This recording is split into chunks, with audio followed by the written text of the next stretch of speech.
Hey everybody, it's Tim from Linessa Farm Specialty and Heirloom Livestock. Thanks for joining us again today. As always, you can contact us on our website at www.linessafarms.com. Send us an email at customerservice@linessafarms.com, or give us a call or send us a text at the number listed below.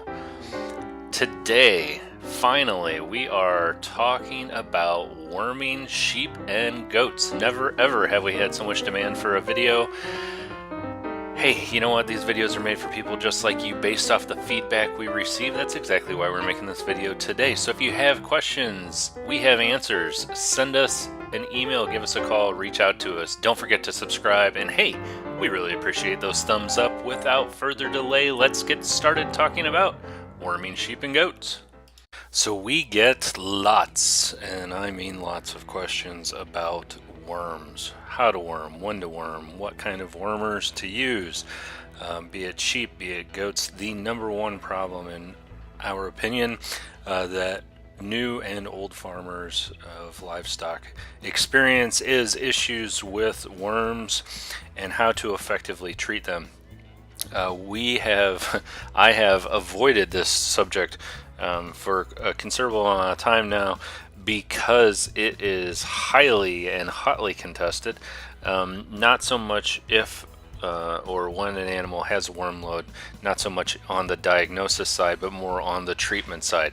If you read for 5 seconds on the internet about worms, you are going to see all kinds of arguments and opinions about what to give animals when they have worms.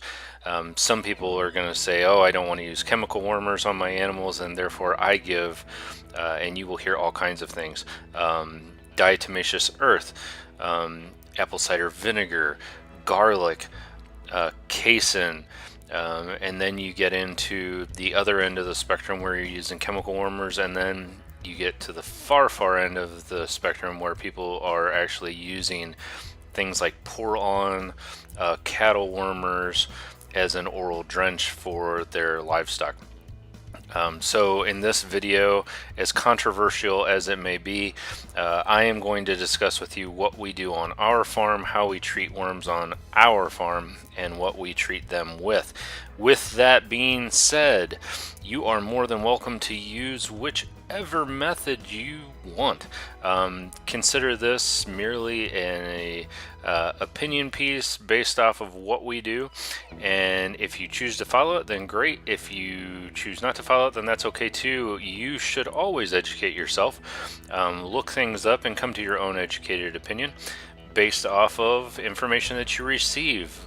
We would highly encourage those of you out there that are looking for better ways to manage your livestock, explore a lot of the university websites out there. Cornell, some universities in Texas, North Dakota, other places like that offer a wide variety of information.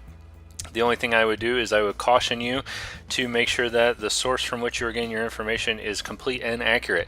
I would look for peer-reviewed scholarly studies. And again, some people may want to argue that, but in my opinion, that's the best way to do it.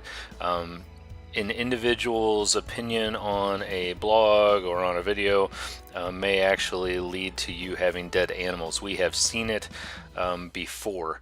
We have had individuals that are friends of ours that have called us and said, my animal is really sick, my animal's down, what do I do? And sometimes it's too late.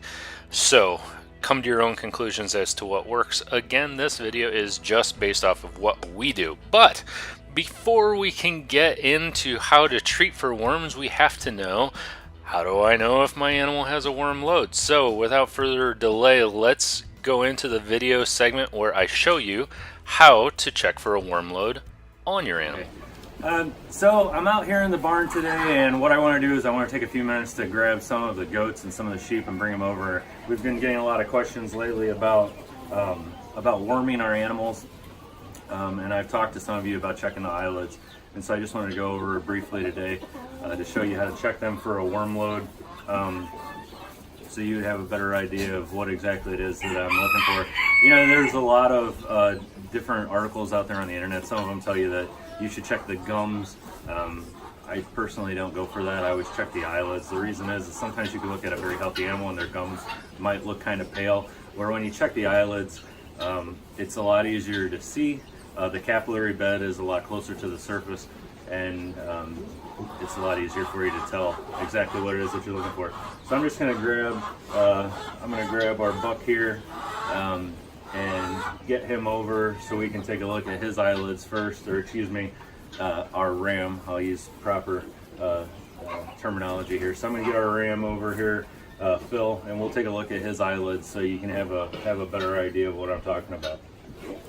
So all you need to do is grab your animal, and then right here on the bottom of the eyelid, all you need to do is just pull it down. So you see when I pull his eyelid down, how it's nice and red down there. If he had a really heavy worm load on him, or even a moderate worm load, you would see that capillary bed down there would be white. So what does that tell us? Well, hemoglobin is what carries oxygen around in our blood, and when we have a lack of blood or a lack of hemoglobin because of a worm load that's in the intestines of the animal, what ends up happening is that those worms are sucking blood from the animal. It can cause a decrease in overall blood circulation because that blood's getting pulled into the worms. And it can also decrease the hemoglobin. So without having that good oxygen-rich blood traveling around the animal, we don't see that red color anymore, and it starts to turn white. So goats are the same way. I'm gonna go in here and grab a goat and pull her out. Actually, I'll just grab one of these little fellas, one of our little La Manchas. It's all right. And if I check his eyelid, you can see again, nice and pink down there. He can maybe use to be a little bit more pink, but if you look at his gums. Now some people may look at those gums and say, oh, well, those are white. Some people may say they're pink. It's more open for interpretation, and that's why we always want to tell you that this guy needs. I would probably almost go ahead and worm him, even though he's still pink. He's starting to get a little bit more on the lighter pink side. You can see this baby lamb. See how nice and pink that is. So that's what I'm looking for. And we can, in the description below on the video, we can talk to you about the appropriate amount of wormer to use. With your goats, you're going to be slightly higher. With ivermectin, which is our kind of all-around wormer that we use. Ivermectin for goats, you're going to go with a dosage of about 6 milliliters per 25 pounds. Sheep are going to be a little bit less than that. The goats tend to require a little bit more wormer to get the job done, and the sheep require a little bit less. So that's it. Alright, so what is going on with me checking the eyelids here? I'd love to take credit for it, but this is not something that I developed. This is the FAMACHA, or the Fafa Milan chart. This was actually developed in South Africa. And so a little history on this. What used to occur is individuals that raise sheep and goats would just worm all of them at certain times of the year. And so what was actually occurring was that the worms were developing a natural resistance against the wormer.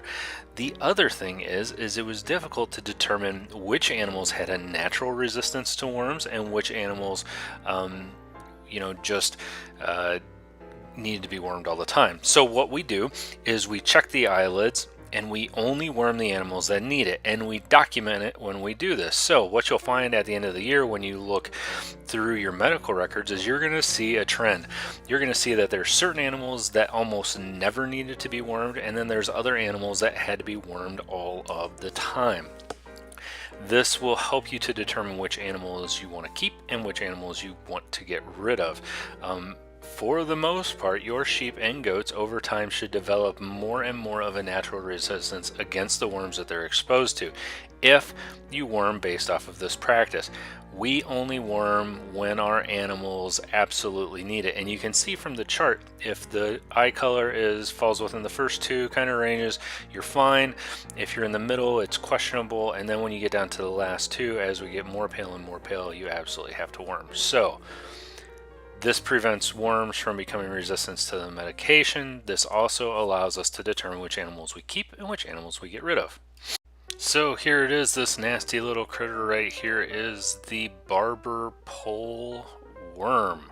So Barbers pole worm is one of the nastiest parasites out there for sheep and goats, and is usually, and I use that term cautiously, usually the underlying cause of anemia and anemia related symptoms in livestock. So if you've ever given an oral drench of ivermectin or cydectin to treat an anemic goat or lamb, chances are the barber's pole worm is what you were actually attempting to kill. So while attaching to the lining of the abomasum, which is the fourth stomach in our sheep and goat friends, this worm sucks blood constantly and lays an impressive 10,000 eggs each day, with the sole purpose of reinfesting the host and every other animal on your pasture. These eggs are excreted in the manure of the animal. It gets onto the ground, and when all of that animal's friends come around and try to graze and eat off the ground, they ingest the eggs and the cycle starts all over again. As the infected animal is drained of blood over a long period of time, red blood cells, hemoglobin, all these good things that carry oxygen around the body are lost at a rate faster than they can be replaced. This is what causes the pale look seen in severely infested animals' eyelids and mouths, etc. The lack of red blood cells results in the loss of the pink or red coloring we normally see in a healthy animal. Now, in some medical or veterinary manuals, you may see this gray or white coloration referred to as pallor. Anemia is a decrease in red blood cells which can result in pallor. While a lack of coloration in the animal is a sign of anemia, it's important to understand that pallor is not anemia itself, but a symptom. So what do I mean? I mean that a symptom of anemia is white eyelids. Just because you see white eyelids does not mean that you're seeing anemia. I hope that makes sense. So I talk about the barber pole worm here, but guess what? It's not always just a barber pole worm. It could be nasal bots. It could be a tapeworm. It could be roundworm. It could be what's called a meningeal worm. That's right, a worm that gets in the spinal column and goes up to the brain. So that's where we get into the deep weeds of what is effective treatment and what is not, because some wormers or some homeopathic or natural wormers may work great for the barber pole worm, but they may not do a darn thing for tapeworms. They may not do anything for nasal bots. They may not do anything for meningeal worms or roundworms. So this is why, and here we go into the controversy, this is why here on our farm we use chemical wormers, because generally speaking, with only using a couple different chemical wormers, we can treat any worms or parasites that our animals have. Ivermectin works great for most worms, with the exception of tapeworms. So we generally, and you will generally hear wormers broken down into two different categories: clear wormers and white wormers. So a clear wormer would be something like ivermectin or cydectin. White wormer would be something like valbazen and safeguard. White wormers can treat tapeworms. Clear wormers will not. So remember that tapeworms are white, and to get rid of tapeworms you have to have a white wormer. So if you have a tapeworm in your animal, you can give them ivermectin until the cows come home, no pun intended, and it won't do a darn thing. However, if you hit them with valbazen or safeguard, that will take care of tapeworms. So The only way to truly know what kind of worms you have is to take a fecal sample to your veterinarian, have them put it under a microscope and look at it, and they can tell you the effective treatment in order to take care of your livestock. Here on our farm, we generally rotate between a clear wormer and a white wormer, and that way we know that we cover everything. If I get an animal that is anemic, I will generally treat them with ivermectin first. I will recheck in a few weeks. If the animal is not better, I will treat them with a white wormer. I am also able to cheat because I have a microscope here in my office in the barn, and I can make my own fecal sample slides and look and see what I have. If you don't have that, we would refer you to a veterinarian and have the veterinarian tell you what you have. But generally speaking, ivermectin is the first choice that we use here on our farm. Also, very important to talk to your veterinarian because white wormers can cause animals to abort. So, for example, if you give Valbazin, a white wormer, to a pregnant ewe or doe, it will cause one of two things. Generally speaking, it will either cause that ewe or doe to abort immediately within the next day or so, or it is going to cause a profound birth defect in the offspring. So something to definitely keep in mind and something to touch bases with your veterinarian about. So we are not saying that garlic, apple cider vinegar, some of these things don't work. As a matter of fact, I read a recent article, a peer-reviewed study that said that garlic actually worked really good for barber pole worm. And no joke. However, good luck getting your animal to eat garlic. Or giving them, if you want to do the oral drench of garlic, that's fine. We just don't mess with it. We find that the chemical wormers, if used responsibly, work really well, and that is the route that we choose to stay. We administer all of our wormers through an oral drench, and that works well. Follow the manufacturer's directions on the container, and consult with your veterinarian always, and they will also help you determine what is best for you to use.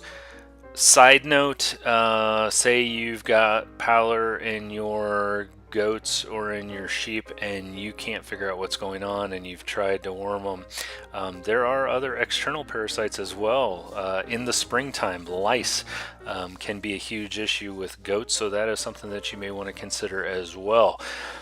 You need to check for anemia. Once you find the anemia, it is up to you to determine what is causing it, and if you have to consult with your veterinarian, the sooner the better. The longer you let it go, the more dangerous it becomes. Now, one more side note that I want to talk to you about is copper. Study after study has shown that copper bolus in goats, and I use the term goats because copper is a very, very slippery slope to use with sheep, because sheep have a toxicity response to copper, but goats that are given copper have been shown to have a significant resistance to barber pole worm. That is at a rate of 0.5 grams per dosage about every 6 months. We like to give to our goats. You can find copper boluses online. You can find them on Amazon. The smallest ones you're probably going to be able to find are going to be 1 gram. Again, peer-reviewed studies have showed that 0.5 gram is just as useful as the 1 gram per head. They come in these ginormous pills that you're expected to try to give with a bolus gun. The best thing for you to do, the best thing that we found, is get a feed that's a little bit stickier that your goat likes. Actually crack open the bolus and sprinkle the copper on there and let them eat it that way. God willing, the goal here is that the copper itself is going to get lodged in the fourth stomach and will slowly break down and go into the system in the animal. I've read lots and lots of studies. At the end of the day, they don't really know why it works.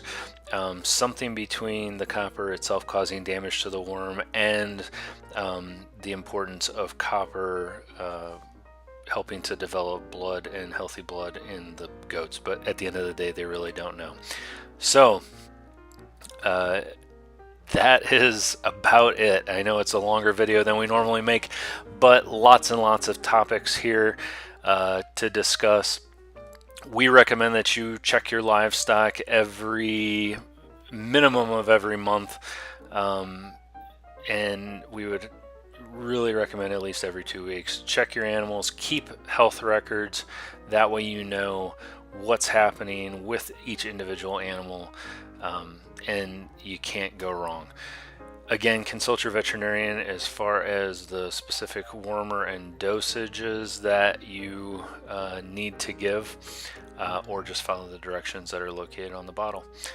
Thanks for watching, and we will see you next time. Oh my goodness, that was a long video, but it was well worth it. Lots and lots of topics to cover there. Thank you very much for watching, and we will see you next time. Hey, real quick, if you haven't subscribed yet or given us a thumbs up, please do so. We really appreciate it. You can check us out on Facebook at Linessa Farms LLC, Twitter at Linessa LLC, YouTube, search us out at Linessa Farms LLC, and of course we're on Instagram at Linessa_Farms. Keep those questions coming. We'll keep making videos for you.